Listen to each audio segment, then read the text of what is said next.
Today we will discuss about Six Sigma, DMAIC, DMIADV, key roles required for successful implementation of Six Sigma और उससे related हम एक case study भी इसमें देखेंगे. So hello guys, welcome to the CMA Finalist. Please like, share and subscribe. Myself Jyoti. Let's start with Six Sigma. Six Sigma is a set of practices originally developed by Motorola to systematically improve process by eliminating defects. Six sigma का main motive होता है defects को eliminate करना. जो हमारे किसी भी product में या सर्विसेज में जो हमें डिफेक्ट्स मिल रहे हैं उनको दूर करना, मेनली यही काम होता है सिक्स सिग्मा का. इसको सबसे पहले डेवलप किया था मोटोरोला कंपनी ने. मोटोरोला कंपनी ने कैसे डेवलप किया तो हम देखते हैं कि जब हम सेकेंड वर्ल्ड वॉर चल रहा था, जब सेकेंड वर्ल्ड वॉर चल रहा था तब बिल स्मिथ ने मोटोरोला कंपनी को ज्वाइन किया था 1980s में. उस टाइम पे मार्केट की और जो प्रोडक्ट्स हैं उनकी वैल्यू काफी डाउन चल रही थी और ना ही उनकी क्वालिटी इतनी अच्छी उपलब्ध हो रही थी. तो जो भी मेथड्स होते हैं, quality control, total quality management, zero defects, ये हम पहले देख चुके हैं. और ऐसा ही एक क्वालिटी को कंट्रोल करने का मेथड होता है सिक्स सिग्मा, जिसे हम अभी देख रहे हैं. तो बिल स्मिथ ने क्या किया, मोटोरोला कंपनी को ज्वाइन किया 1980s में और विद इन 5 to 6 years उसने सिक्स सिग्मा को यूज करके सारे, ऑलमोस्ट सारे नहीं बोल सकते बट ऑलमोस्ट डिफेक्ट्स को उसने रिमूव कर दिया था, एलिमिनेट कर दिया था 1986 तक मोटोरोला कंपनी ने. कैसे किया? कॉन्टिन्यूस एफर्ट किए जिससे कि वेरिएशंस को रिड्यूस किया जा सके. मैन्युफैक्चरिंग और जो बिजनेस प्रोसेस थी उसको मेजर करके, एनालाइज करके, इम्प्रूव करके, कंट्रोल करके, सब करके उसने ये सब किया. Succeeding at achieving sustain quality, और उस क्वालिटी को सस्टेन भी रखा. ओके, तो सिक्स सिग्मा बेसिकली करता क्या है, वो डिफेक्ट्स को रिमूव करता है. सिक्स सिग्मा को यूज करके बिल स्मिथ ने क्या देखा कि पर 1 मिलियन अपॉर्चुनिटीज में, मीन्स पर 10 लाख अगर हम यूनिट बना रहे हैं तो उसमें केवल 3.4 डिफेक्ट्स आ रहे हैं. ओके, ओनली 3.4 डिफेक्ट्स पर 1 मिलियन. तो ये बहुत ही छोटा नंबर हो जाता है, इसे हम कंसिडर भी नहीं करते हैं, इतना छोटा नंबर हो जाता है. तो इससे क्या हुआ, हमें एक्यूरेसी मिली. Six sigma process is one in which 99.99966% of all opportunities to produce some features. Means इसमें हमें क्या मिला, इतने परसेंट एक्यूरेसी मिली, 99.996% हमें एक्यूरेसी मिली. फ्री ऑफ डिफेक्ट्स हो गया हमारा प्रोडक्ट. मीन्स ऑलमोस्ट जो डिफेक्ट्स थे वो हमने एलिमिनेट कर दिए इस मेथड को यूज करके. तो सिक्स सिग्मा में हम बेसिकली दो मेथड्स को यूज करते हैं, DMAIC जो कि हम एग्जिस्टिंग प्रोडक्ट के लिए यूज करते हैं, एग्जिस्टिंग बिजनेस प्रोसेस के लिए, और DMADV जो कि हम न्यू प्रोडक्ट के लिए यूज करते हैं. तो चलिए देखते हैं. जो डिफेक्ट्स है वो 6 लेवल के अंदर किया जाता है. 6 लेवल में ही क्यों किया जाता है, जब हम 1 सिग्मा यूज करते हैं, 2 सिग्मा यूज करते हैं, 3 यूज करते हैं, तो उसमें क्या होता है, हमारे डिफेक्ट्स जो है कम होते जाते हैं. यहाँ पर देखिए, पर 10 लाख, 1 मिलियन में पर मिलियन, पर 10 लाख में हमें 6,91,000 समथिंग हमें डिफेक्ट्स मिल रहे हैं, जो कि टोटल परसेंटेज है 69%, जो कि बहुत बड़ा नंबर हो जाता है ना. तो उसके बाद हमने सेकंड 2 सिग्मा यूज किया. तो जैसे हम लेवल्स को इंक्रीज करते गए तो हमें सबसे बेस्ट रिजल्ट जो मिला वो 6 सिग्मा पे मिला, जो कि 3.4 डिफेक्ट्स ही देता था पर 1 मिलियन, जो कि हमारा परसेंट में अगर हम देखें तो 0.00034% ही होता है, जो कि ना के बराबर ही हम कह सकते हैं. ठीक, लेट्स स्टार्ट DMAIC की प्रोसेस. अब हम इसकी प्रोसेस देखते हैं. फर्स्ट है डिफाइन. ये क्या होती है, एग्जिस्टिंग प्रोसेस. एग्जिस्टिंग जो हमारा प्रोडक्ट है या एग्जिस्टिंग जो हमारी सर्विस है उसके लिए हम इसको यूज करते हैं. तो फर्स्ट इज डिफाइन.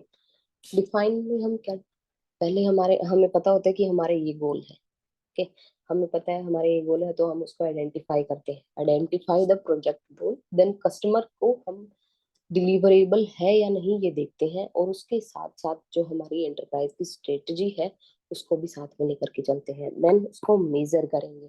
मेजर कैसे करेंगे? कलेक्ट करेंगे, उससे रिलेटेड जो रिलेवेंट डाटा है उसको कलेक्ट करेंगे, understand correct performance, then analyse करेंगे उसको, एनालाइज डिटरमाइन करेंगे उसकी रूट कॉजेज को, जो भी हमारे पास डिफेक्ट्स आ रहे हैं वो कहाँ से आ रहे हैं, क्यों आ रहे हैं, उन सब चीजों को हम एनालाइज करेंगे, इंश्योर करेंगे कि जो भी ऑल फैक्टर्स हैं जिनकी वजह से हमारे डिफेक्ट्स आ रहे हैं वो सारे के सारे हम कंसीडर कर पा रहे हैं। देन है इम्प्रूव।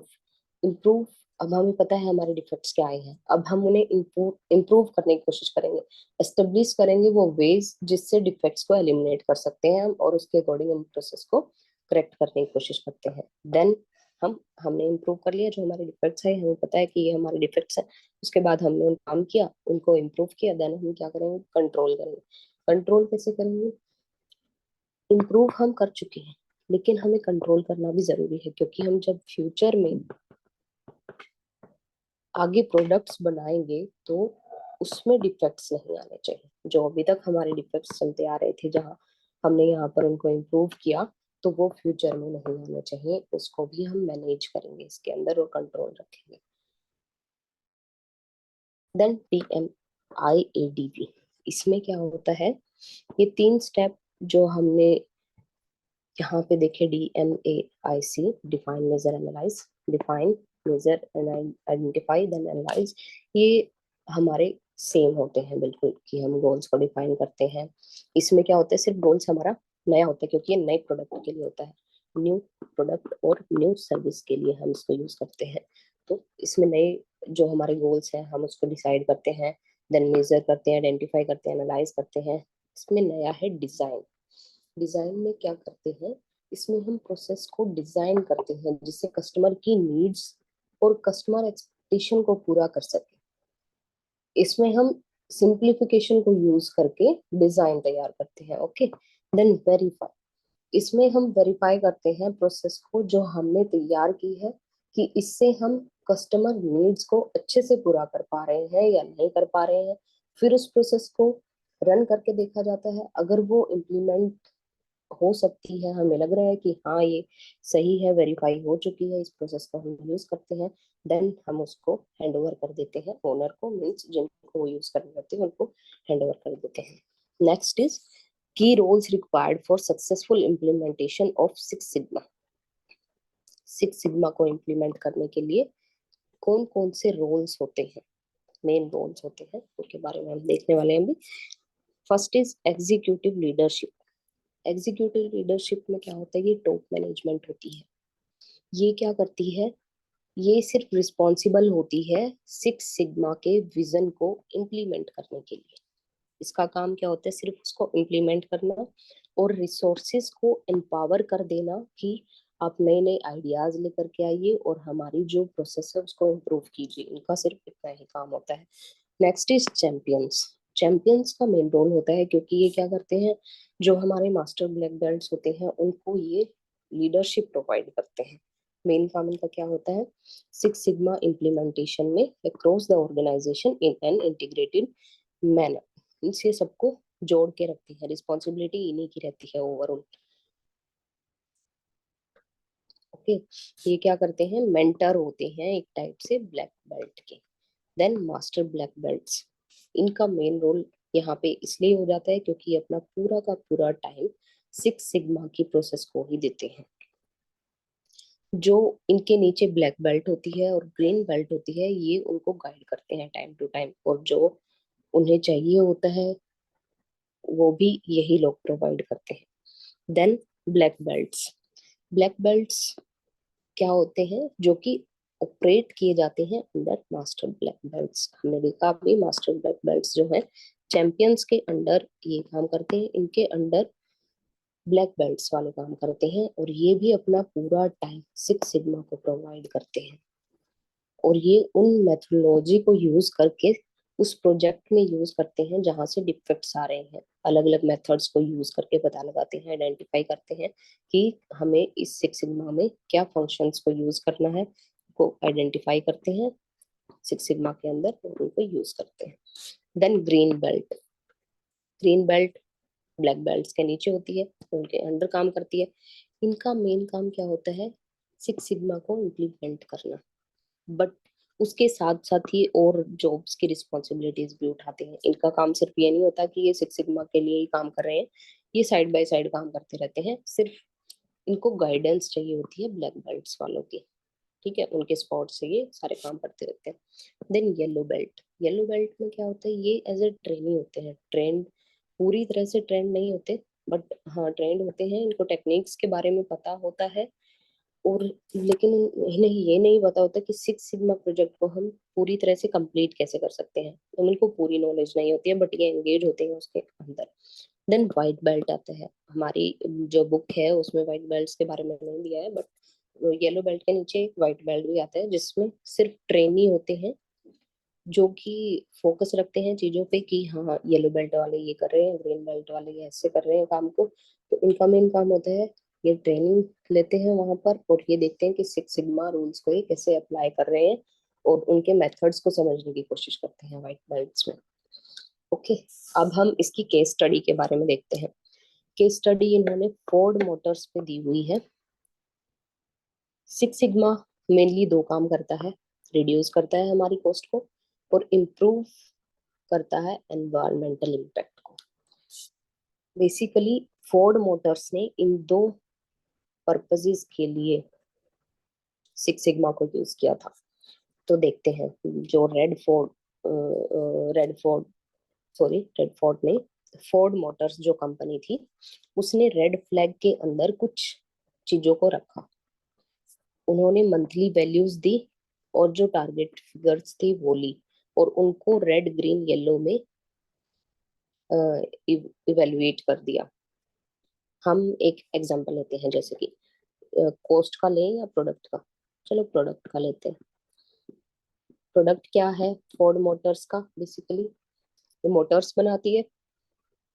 कार ले लेते हैं, इन्होंने कार ली कि हम एक साल में 40,000 कार मैन्युफैक्चरिंग करेंगे, ठीक है, 40,000। अब ग्रीन बेल्ट है जो उसमें, सॉरी ग्रीन बेल्ट नहीं, जो ग्रीन इन्होंने इंडिकेट किया ग्रीन येलो रेड से, ग्रीन में उन्होंने रखा मेजर्स आर ऑन और ओवर टारगेट, जो हमारे टारगेट से ऊपर रहे या फिर उसके साथ रहे। मीन्स हमने सोचा था कि हम 40,000 कार की मैन्युफैक्चरिंग करेंगे और हम कितने कर पा रहे हैं, 45,000 कर पा रहे हैं या 40,000 कर पा रहे हैं। तो उन कैटेगरी उसको हमने कैटेगरी में रखा ग्रीन वाली। Then yellow, matrices are under target but better than last year. Means ये टारगेट से अंडर, मीन्स टारगेट को अचीव तो नहीं कर पा रही लेकिन उससे बेटर परफॉर्म कर रही है। जैसे मान लीजिए 40,000 था, हमने अब की बार 38 लगा लीजिए, 38,000 कार की मैन्युफैक्चरिंग की, बट लास्ट ईयर हम ओनली 35,000 की ही कर पाए थे।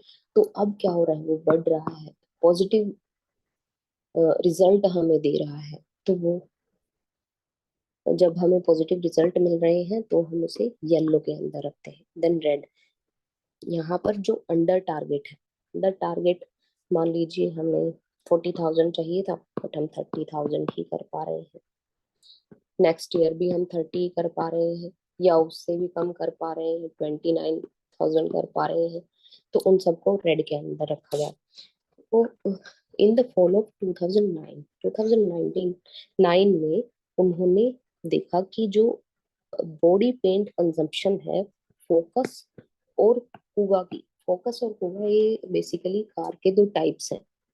दो टाइप, जैसे कि बहुत सारी कारें आती हैं उनके अंदर मॉडल्स होते हैं। तो फोर्ड मोटर्स भी काफी सारी कारें मैन्युफैक्चरिंग करती है जिनमें से दो के नाम है फोकस और कुगा। फोर्ड मोटर्स ने क्या देखा कि हमारा जो गाड़ी पे बॉडी पेंट होता है उसकी कंजप्शन फोकस और कुगा पे बढ़ रही है, उसको उन्होंने रेड में क्लासिफाई कर दिया। उन्होंने इसके साथ क्या किया, हिस्टोरिकल डाटा उठाया इन दोनों कंपनियों का, सॉरी दोनों गाड़ियों का हिस्टोरिकल डाटा उठाया। तो उसमें इन्हें पता लगा कि जो पेंट की कंजप्शन है वो 3.74 केजी पर यूनिट थी 2007 में, लेकिन अब जो करंट कंजप्शन है वो 4.18 केजी पर यूनिट हो चुकी है। तो क्या हुआ, हमारी कॉस्ट बढ़ गई, एनवायरमेंटल इम्पैक्ट भी पड़ेगा क्योंकि हम पेंट्स को ज्यादा कंज्यूम कर रहे हैं। तो ये इन्होंने क्या डिसाइड किया कि हम सिक्स सिग्मा को इम्प्लीमेंट करते हैं। तो six sigma black belt project इन्होंने लिया। इसके अंदर, इनके प्लांट के अंदर 7,000 एम्प्लॉयज थे, जिसमें से मोर देन 50 इन्होंने सिक्स सिग्मा ब्लैक बेल्ट के अंदर डाल दिए, और 400 train as green belt, as a green belt की तरह उन्होंने ट्रेन करके रखे कि हाँ हम इनको यूज करेंगे। ओके, इसमें उन्होंने क्या किया, अपनी सारी चीजों को डिफाइन किया कि हमें क्या चाहिए। हमारा जो पेंट कंजप्शन है वो बढ़ रहा है, उसको मेजर किया, एनालाइज किया, ये देखा कि हम उसको इम्प्रूव कैसे कर सकते हैं, कंट्रोल कैसे कर सकते हैं, वो सब देखा। तो वो कैसे देखा, वो देखते हैं। डिफाइन किया पहले उन लोगों ने, अपने गोल को डिफाइन किया। गोल क्या था, रिड्यूस, ऑप्शन रिड्यूस करनी है। देन इम्प्रूव कस्टमर सेटिस्फेक्शन, उसकी जो पेंट है उसकी क्वेश्चन कहाँ से जा रहा है ना। देन लोअर एनवायरमेंटल इम्पैक्ट, जो reduce solvent consumption to achieve a better VOC balance. अगर हम ठीक एक ठीक वॉल्यूम में पेंट को कंज्यूम कर रहे हैं तो हमारे एनवायरनमेंट के लिए भी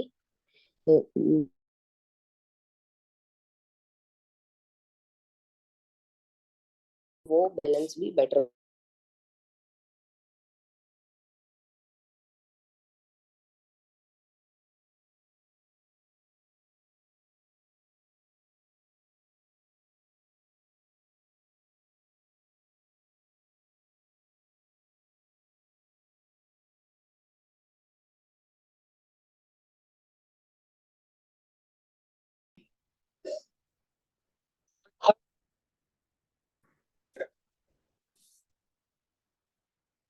सॉरी, नेटवर्क प्रॉब्लम।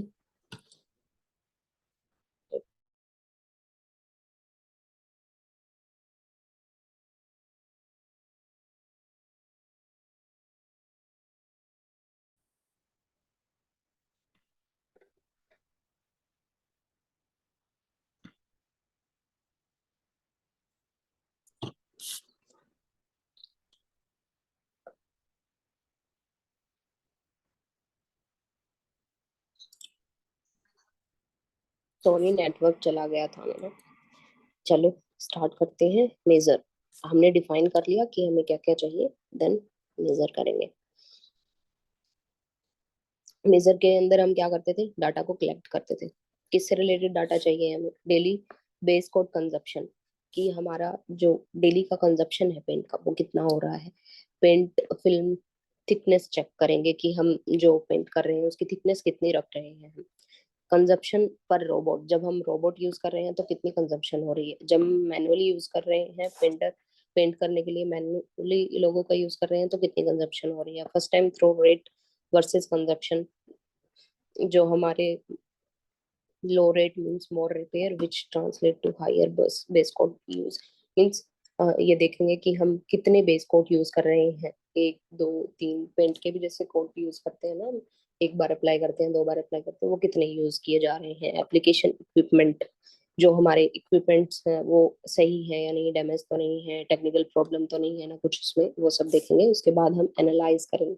एनालाइज के अंदर हम क्या देखते थे, एनालाइज में हम ये देखते थे कि जो हमने फैक्टर्स कंसीडर किए हैं वो सारे के सारे हम कंसीडर कर चुके हैं या नहीं। और जो डिटरमाइन करनी होती है हमें रूट कोज, कि हमारे डिफेक्ट्स क्या क्या है, उसकी रूट कोज को डिफाइन करते हैं। तो इसमें रूट कोज देखने वाले हैं हम कि क्या रूट कोज है। तो इसमें क्या किया इन लोगों ने, सारी जो पेंट की प्रोसेस थी उसको 6 पार्ट में डिवाइड कर दिया। 2, 4 एंड 5 जो थे वो नॉट सफिशिएंट, मतलब उनमें कोई डिफेक्ट नहीं था। लेकिन जो फैक्टर थर्ड था, कंजप्शन पर रोबोट जो आ रहा था, और जो फैक्टर 6 था जो कि एप्लीकेशन ऑफ इक्विपमेंट थी, इनके अंदर डिफेक्ट मिल रहे थे। इनकी वजह से हमारी कॉस्ट बढ़ रही थी। जो वेल्व होती है, वेल्व पता है आपको क्या होती है? जिससे पाइप लगी होती है, उसके आगे ये हैंडल सा होता है, इसको हम घुमाते हैं तो ऐसे इस डायरेक्शन में इस डायरेक्शन में जब घुमाते हैं तो फ्लो कम हो जाता है। यहाँ से जैसे पेंट आ रहा है हमारा, इसको घुमा रहे हैं तो ये थोड़ा ब्लॉक हो रहा है, फिर ब्लॉक हो रहा है, कम ज्यादा ज्यादा ऐसे आ रहा है।